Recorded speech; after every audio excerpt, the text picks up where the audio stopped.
സഹോദരി സഹോദരന്മാരെ, സുഹൃത്തുക്കൾ,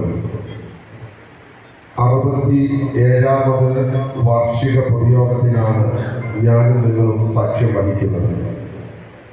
കഴിഞ്ഞ 67 വർഷമായി ചാവക്കാട് മർച്ചൻസ് അസോസിയേഷൻ എന്ന നമ്മുടെ സംഘടന ഈ ചാവക്കാട് പ്രദേശത്ത് വ്യാപാരികൾക്ക് ഗുണകരമായ രീതിയിലും അതോടൊപ്പം തന്നെ സമൂഹ നന്മ ലക്ഷ്യമാക്കിയുമുള്ള ഒട്ടേറെ പ്രവർത്തനങ്ങൾ ഈ ഒരു കാലഘട്ടത്തിൽ നമുക്ക് കാഴ്ചവെക്കാൻ സാധിച്ചിട്ടുണ്ട്. നമ്മെ സംബന്ധിച്ചിടത്തോളം കേരള വ്യാപാരി വ്യവസായി ഏകോപന സമിതി എന്ന മഹത്തായ പ്രസ്ഥാനത്തോട് ചേർന്ന് നിന്നുകൊണ്ട് ഒട്ടനവധി വ്യാപാരികൾക്ക് ഗുണപ്രദമായിട്ടുള്ള പദ്ധതികൾ നമ്മുടെ യൂണിറ്റിലും നമുക്ക് ഈ കാലഘട്ടത്തിൽ നടപ്പിലാക്കാൻ കഴിയും. ഏകോപന സമിതിയുടെ പ്രവർത്തനങ്ങൾ ഇന്ന് സമൂഹം അംഗീകരിക്കുന്ന രീതിയിലും സമൂഹം വാഴ്ത്തുന്ന രീതിയിലും എത്തിക്കാൻ സംഘടനാ പ്രവർത്തനങ്ങൾ കൊണ്ട് നമുക്ക് കഴിഞ്ഞിട്ടുണ്ട്. ഇന്ന് ഏതൊരു സംഘടനയ്ക്കും അസൂയ ഉളവാക്കുന്ന രീതിയിൽ ഒരു സംഘടനയായി കേരള വ്യാപാരി വ്യവസായി ഏകോപന സമിതി വളർന്നിരിക്കുന്നു. അതിന്റെ ഭാഗമാണ് ചാവക്കാട് മർച്ചൻസ് അസോസിയേഷൻ. ഒരു വ്യാപാരി മരണപ്പെട്ടാൽ നേരത്തെ ഇവിടെ സൂചിപ്പിച്ചതുപോലെ ചാവക്കാട് മർച്ചൻസ് അസോസിയേഷന്റെ ഒരു മെമ്പർ മരണപ്പെട്ടാൽ 17 ലക്ഷം രൂപ കൊടുക്കാൻ കഴിയുന്ന തലത്തിലേക്ക് ഈ സംഘടനാ സംവിധാനത്തെ എത്തിക്കുവാൻ നമുക്ക് കഴിഞ്ഞിട്ടുണ്ട്. നമ്മളൊന്ന് മനസ്സിലാക്കേണ്ടത്, ഞാനും നിങ്ങളുമൊക്കെ ഒട്ടനവധി സംഘടനാ സംവിധാനങ്ങളിൽ പ്രവർത്തിക്കുന്ന ആളുകളാണ്.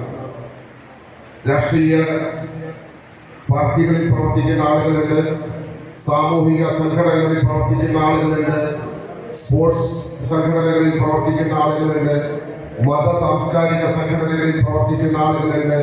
നമ്മളൊക്കെ വ്യത്യസ്തമായ ഒട്ടേറെ സംഘങ്ങളിൽ പ്രവർത്തിക്കുന്ന ആളുകളാണ്.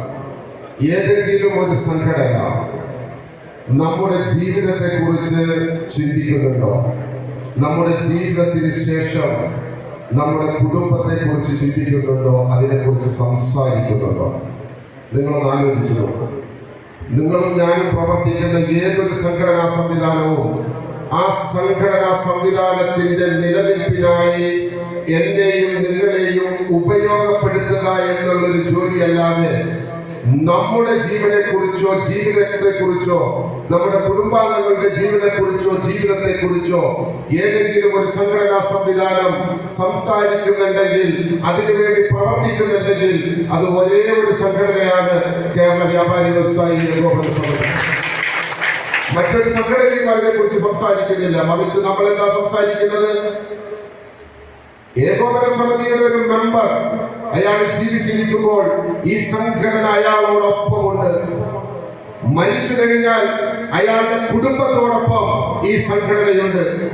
ജീവിതത്തിനൊപ്പവും ജീവിതത്തിന് ശേഷവും ഈ സംഘടന എന്ന മഹത്തായ മുദ്രാവാക്യം ഉയർത്തിപ്പിടിക്കുക മാത്രമല്ല, അത് പ്രാവർത്തികമാക്കുകയും ചെയ്ത സംഘടനാ സംവിധാനമാണ് കേരള വ്യാപാരി വ്യവസായി ഏകോപന സമിതി. ഇന്ന് നമുക്കത് അനുഭവത്തിലുണ്ട്.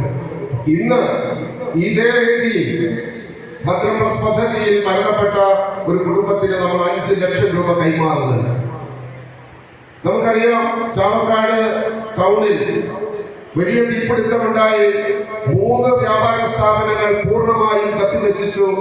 ആ 3 ഉടമകൾക്കും ഇന്നിവിടെ സാമ്പത്തിക സഹായം കൊടുക്കുന്നുണ്ട്. ഇതൊക്കെ കഴിയുന്നത് ഈ സംഘടനയുടെ കൂട്ടായ്മ കൊണ്ടാണ്, നമ്മളുടെ ഒരുമിച്ച് നിൽക്കൽ കൊണ്ടാണ്. ഞാൻ എപ്പോഴും പറയാറുള്ളത് പോലെ, ഈ സംഘടന എന്തെങ്കിലും തരത്തിലുള്ള പ്രവർത്തനങ്ങൾ നടത്തുന്നുണ്ടെങ്കിൽ, അത് വിജയിക്കുന്നുണ്ടെങ്കിൽ, അതിന്റെ പിന്നിലുള്ള ഒരേ ഒരു കാര്യമെന്ന് പറയുന്നത് നമ്മൾ ഒരുമിച്ച് നിൽക്കുന്നു എന്നുള്ളതാണ്. ഒരുമിച്ച് നിൽക്കുകയും ഒരുമിച്ച് ചിന്തിക്കുകയും ഒരുമിച്ച് പ്രവർത്തിക്കുകയും ചെയ്യുന്നിടത്താണ് നമുക്ക് ഒരുപടി നേട്ടങ്ങൾ കാഴ്ചവെക്കാൻ നമുക്ക് കഴിഞ്ഞത്. ഇന്ന് വ്യാപാരമില്ലായ്മയുടെ കാലഘട്ടമാണ്.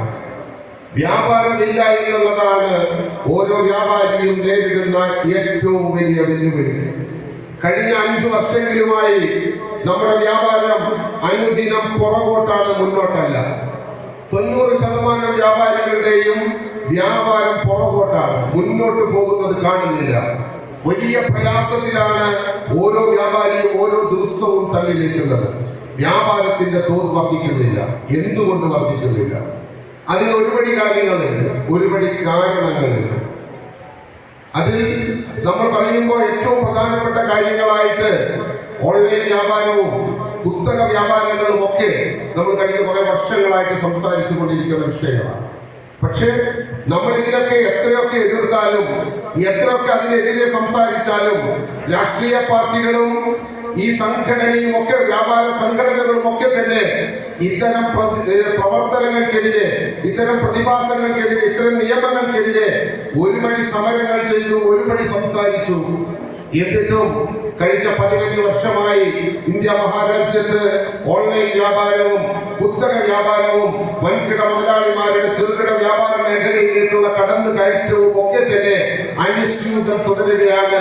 അതിന് തടയിടാൻ ആർക്കും കഴിഞ്ഞിട്ടില്ല. ഇനി കഴിയുമെന്ന പ്രതീക്ഷയുമില്ല. ഇനി കഴിയുമെന്ന പ്രതീക്ഷ നമുക്കില്ല. അപ്പൊ എന്ത് വേണം? യാഥാർത്ഥ്യത്തെ ഉൾക്കൊണ്ടുകൊണ്ട് പ്രവർത്തിക്കാൻ തയ്യാറാകണം. എന്താണ് യാഥാർത്ഥ്യം? യാഥാർത്ഥ്യം എന്ന് പറയുന്നത് ഇന്ത്യ മഹാരാജ്യത്ത് ഓൺലൈൻ വ്യാപാരം നിലനിൽക്കും. അതൊരു യാഥാർത്ഥ്യമാണ്. കുത്തകകൾ വൻകിടക്കാർ ചെറുകിട ബിസിനസ്സുകൾ ചെയ്യും. അതൊരു യാഥാർത്ഥ്യം. ഇതിന് രണ്ടിനെയും ഉൾക്കൊള്ളാതെ ഇനി നമുക്ക് മുന്നോട്ട് പോകാൻ കഴിയില്ല. ഒരു കാര്യത്തെ ഉൾക്കൊണ്ടുകൊണ്ട് അതിന് പരിഹാരം കാണാൻ കഴിയുള്ളൂ. ആദ്യത്തെ കാര്യം എന്താണ്? ഒരു പ്രശ്നം വരുമ്പോ നമ്മൾ അതിനെ തരണം ചെയ്യാൻ, അതിനെ എതിർക്കാൻ, അതിനെ മറികടക്കാൻ കഴിയുമോ എന്നുള്ളത് സമരങ്ങളിലൂടെ നമ്മൾ ഒരുപാട് പരിശ്രമിച്ചതാണ്. പക്ഷെ കഴിയുന്നില്ല എന്നുള്ള യാഥാർത്ഥ്യം നമുക്ക് ബോധ്യപ്പെട്ടാൽ അതിനെ ഉൾക്കൊള്ളുക എന്നുള്ളതാണ് ആദ്യത്തെ കടമ. അപ്പൊ ഓരോ വ്യാപാരിയും എന്ന് വേണം, ഇവിടെ കുത്തക വ്യാപാരം നിലനിൽക്കുമെന്നും ഓൺലൈൻ വ്യാപാരം നിലനിൽക്കുമെന്നും അതിനെ മാറ്റിക്കളയാൻ സാധ്യമല്ല എന്നുള്ളതും ഉൾക്കൊള്ളണം. അതിനെ ഉൾക്കൊണ്ടുകൊണ്ട് വേണം അടുത്ത കാര്യത്തെ കുറിച്ച് ചിന്തിക്കാൻ. ഞാൻ കഴിഞ്ഞ ദിവസം മറ്റൊരു ജില്ലയിൽ ഞാനൊരു മീറ്റിംഗിൽ പങ്കെടുത്തുകൊണ്ടിരിക്കുകയാണ്. അപ്പൊ അവിടെ അധ്യക്ഷൻ വേറെ ആളാണ്, ഞാൻ ഉദ്ഘാടകനായിട്ട് അപ്പോൾ ഇരിക്കുന്നത്. അപ്പൊ അധ്യക്ഷൻ ആദ്യം സംസാരിക്കും.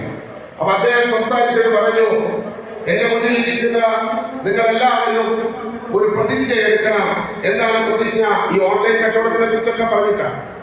അദ്ദേഹം പറഞ്ഞു, നിങ്ങൾ എല്ലാവരും പ്രതിജ്ഞ എടുക്കണം.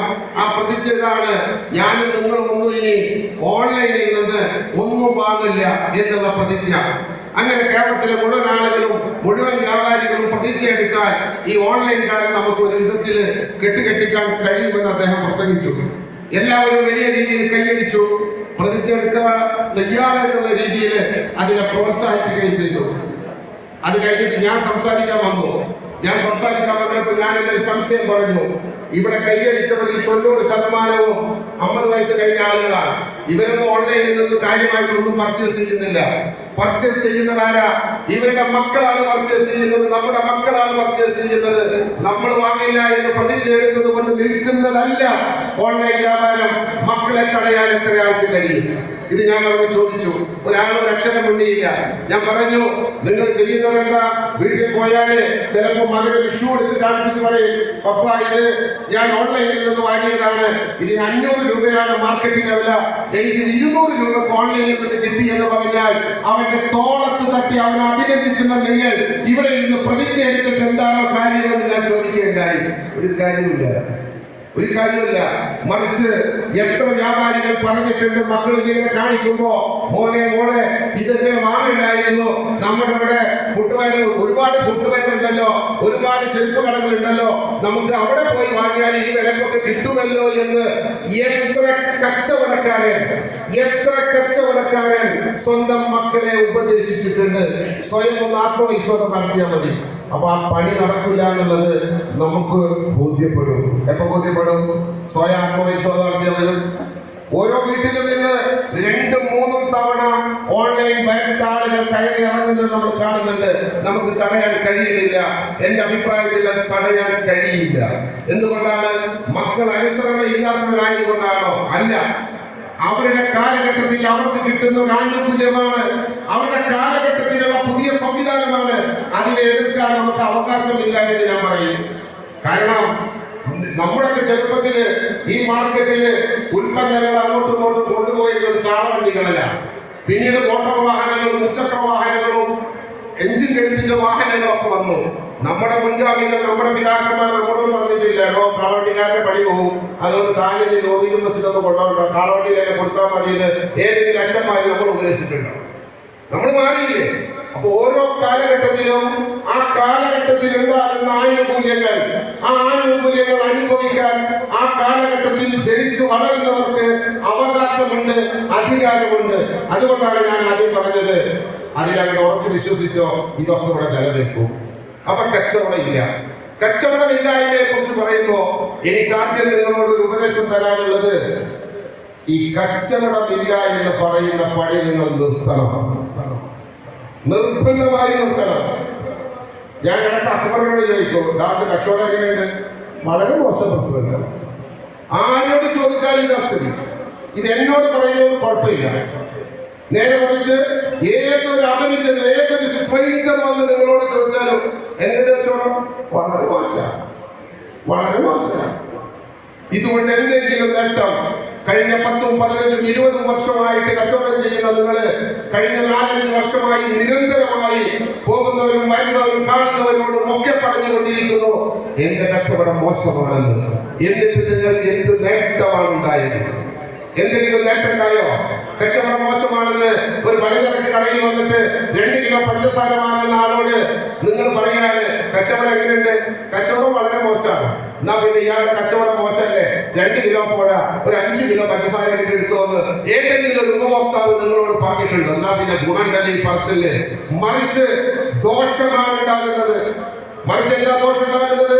പോകുന്നവരും വരുന്നവരോടും ഒക്കെ കച്ചവടമില്ല, കച്ചവടമില്ല, കച്ചവടമില്ല എന്ന് ആവർത്തിക്കുമ്പോ അവര് കരുതും ഈ കടയിൽ നിന്ന് വാങ്ങണ്ട, ഇവിടെ ഒരു കച്ചവടവും ഇല്ല, ഇവിടെ ഇരിക്കുന്ന സാധനങ്ങളൊക്കെ കെട്ടിപ്പഴയതാവും, കഴിഞ്ഞ വല്ല വാങ്ങിയ സാധനമൊക്കെ ആവും, ഈ ആ പിടിയിലേക്ക് പോകണ്ടെന്ന് അവർ തീരുമാനിച്ചാൽ കച്ചവടം നഷ്ടമാണ് അവിടെ ഉണ്ടാകുന്നത്. അതുകൊണ്ട് ചില സത്യം പറയുന്നത് സത്യമാണ്, പക്ഷെ എല്ലാ സത്യങ്ങളും എല്ലാവരോടും പറയാൻ പാടില്ല എന്ന് ആരോ പറഞ്ഞിട്ടുണ്ട്. ആരാ പറഞ്ഞത് എനിക്കറിയില്ല, വിനോദ്കുമാർ പറഞ്ഞത്. അതുപോലെ തന്നെ ആരോ പറഞ്ഞിട്ടുണ്ട് സത്യത്തിന്റെ മുഖം വളരെ വികൃതമാണെന്ന്. അതും ആരോ പറഞ്ഞത് എനിക്കറിയില്ല, അപ്പൊ അയാൾക്കറിയാം, അയാൾ മാഷ, അയാൾക്കറിയാം, അയാൾ പറഞ്ഞത്. ഈ 2 കാര്യം അയാൾ പറഞ്ഞു. അപ്പൊ നിങ്ങൾക്കും പഠിക്കാം, എനിക്കും പഠിക്കാം. മനസ്സിലായില്ലേ? എല്ലാ സത്യം എല്ലാവരോടും പറയാൻ പാടില്ല എന്ന് പറഞ്ഞ ആളുടെ പേരും സത്യത്തിന്റെ മുഖം വളരെ വികൃതമാണ് എന്ന് പറഞ്ഞ ആളുടെ പേരും വിനോദ് കുമാർ പറഞ്ഞു. അതെ, ഉദ്ഘാടകരല്ല, എന്തെങ്കിലും നമുക്ക് പറഞ്ഞു തരും. അപ്പൊ അത് നമ്മള് ഈ കാര്യം ആവർത്തിക്കേണ്ട. അപ്പൊ ആ ഒരു തീരുമാനം എടുക്കല്ലേ, പോകുന്നവനോടും വരുന്നവനോടും കാണുന്നവനോടും ഒക്കെ ഇനി നമ്മൾ കച്ചവടമില്ലായ്മ ആവർത്തിക്കില്ല എന്നൊരു സത്യമാണെങ്കിലും. തീരുമാനമായോ? കൈയടിച്ചു നോക്കട്ടെ.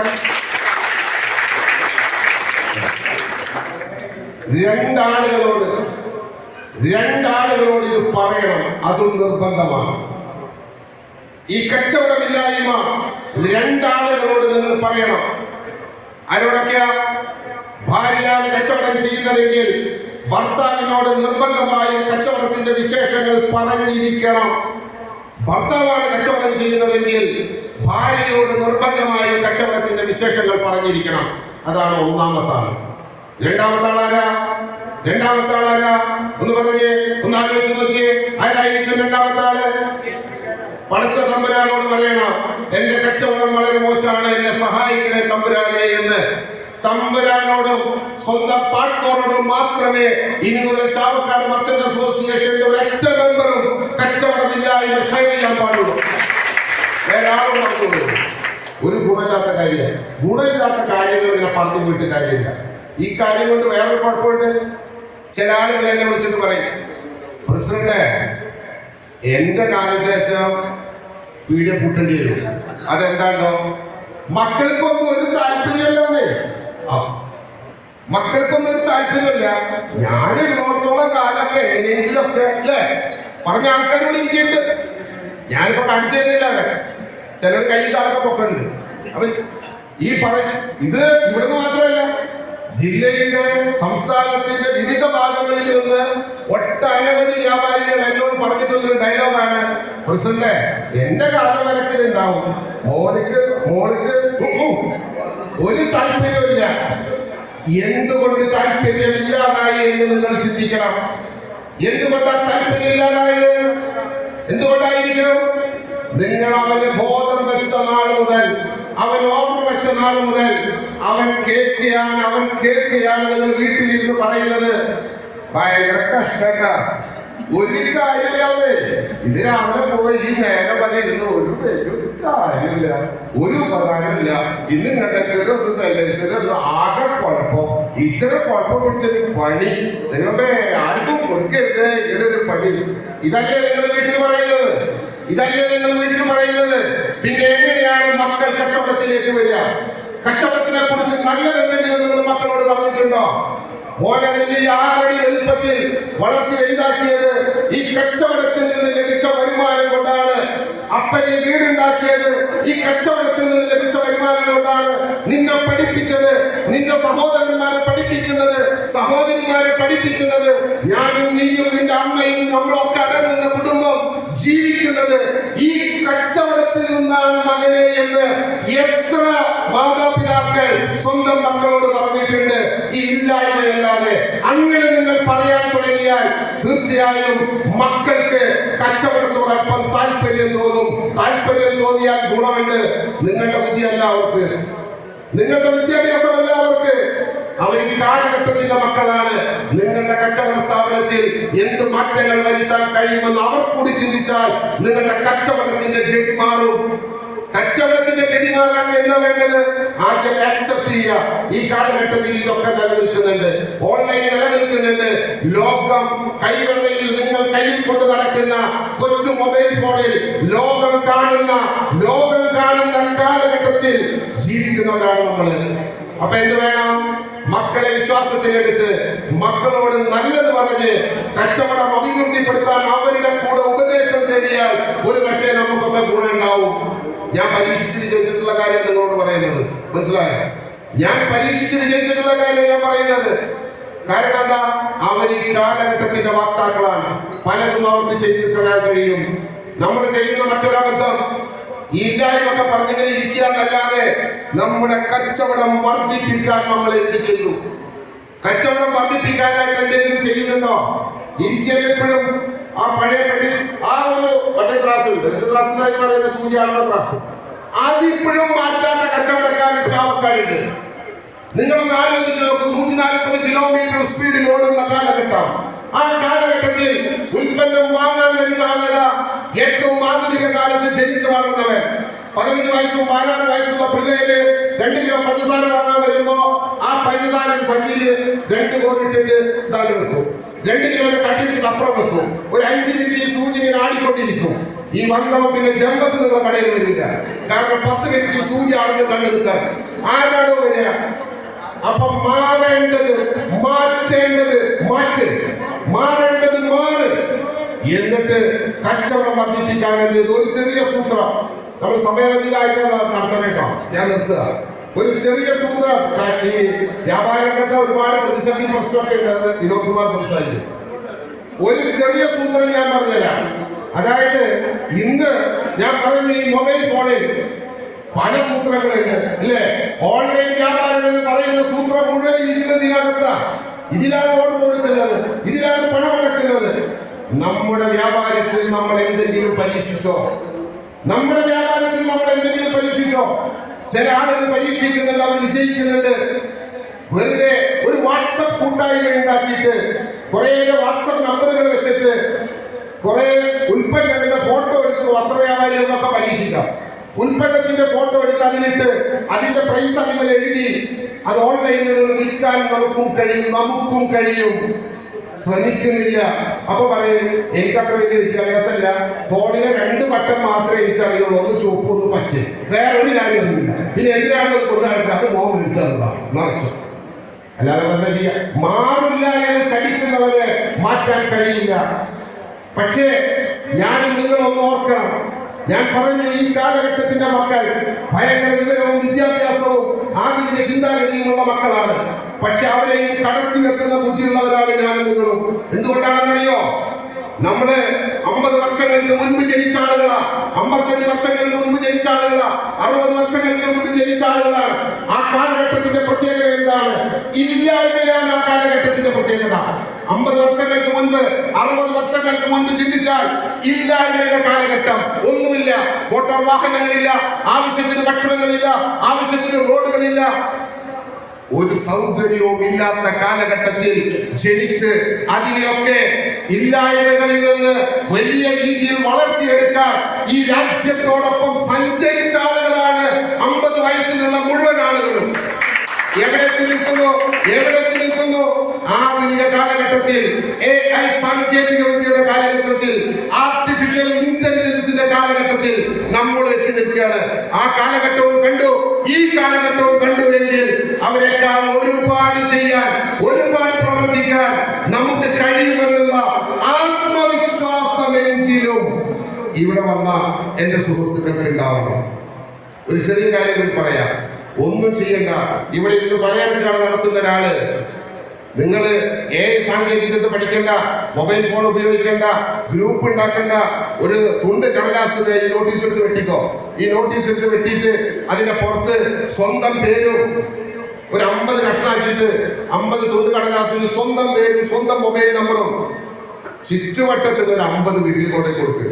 എന്നിട്ട് അവരോട് പറയേ എന്തെങ്കിലും സാധനം വേണമെങ്കിൽ ചേട്ടാ തിരിച്ച് എന്നൊന്ന് വിളിച്ചോട്ടാ, ഞാൻ കൊണ്ടുവരാം. നിങ്ങൾ പരീക്ഷിച്ച് നോക്ക്. നിങ്ങളൊന്നും ചെയ്യുന്നില്ല. കച്ചവടം വർദ്ധിപ്പിക്കാനായിട്ട് ഈ കാലഘട്ടത്തിന്റെ ആവശ്യകതക്കനുസരിച്ച് എന്തെങ്കിലുമൊക്കെ ചെയ്യാൻ നിങ്ങൾ തയ്യാറായാൽ തീർച്ചയായും ഈ കാലഘട്ടത്തിലും നിങ്ങൾക്ക് കച്ചവടം ചെയ്യാൻ കഴിയും. നിങ്ങൾ കണ്ണ് തുറന്നിരിക്കണം, കാത് തുറന്നിരിക്കണം, ശ്രദ്ധയോടുകൂടിയിരിക്കണം. എങ്കിലേ മുന്നേറാൻ കഴിയൂ എന്ന് മാത്രം പറഞ്ഞുകൊണ്ട് നിങ്ങളുടെ സമ്മതത്തോടെ ഞാൻ എന്റെ അധ്യക്ഷ പ്രസംഗം ഇവിടെ ചുരുക്കുകയാണ്. എല്ലാവിധ ഭാവങ്ങളും നേർന്നുകൊണ്ട് അടുത്തതായിട്ട് ഉദ്ഘാടനം ചെയ്യാനായിട്ട് എന്റെ പ്രിയ സുഹൃത്ത് ജില്ലയുടെ ജനറൽ സെക്രട്ടറി, നമ്മുടെ കൊടുങ്ങല്ലൂർ യൂണിറ്റിന്റെ ജനറൽ സെക്രട്ടറി കൂടിയാണ് അദ്ദേഹം. അപ്പൊ അദ്ദേഹത്തിന്റെ വാക്കുകൾ നമുക്ക് ശ്രമിക്കാം. സംഘടനാ രംഗത്തുള്ള പ്രശ്നങ്ങളും പ്രയാസങ്ങളും വ്യാപാര രംഗത്തുള്ള കാര്യങ്ങളും ഒക്കെ തന്നെ അദ്ദേഹം സവിസ്തരം നമ്മോട് പ്രതിപാദിക്കും. അപ്പൊ അതിനായി അദ്ദേഹത്തിന്റെ സാധനം ക്ഷണിച്ചുകൊണ്ട് നിങ്ങളുടെയൊക്കെ സമ്മതത്തോടെ ഞാൻ നിർത്തുന്നു.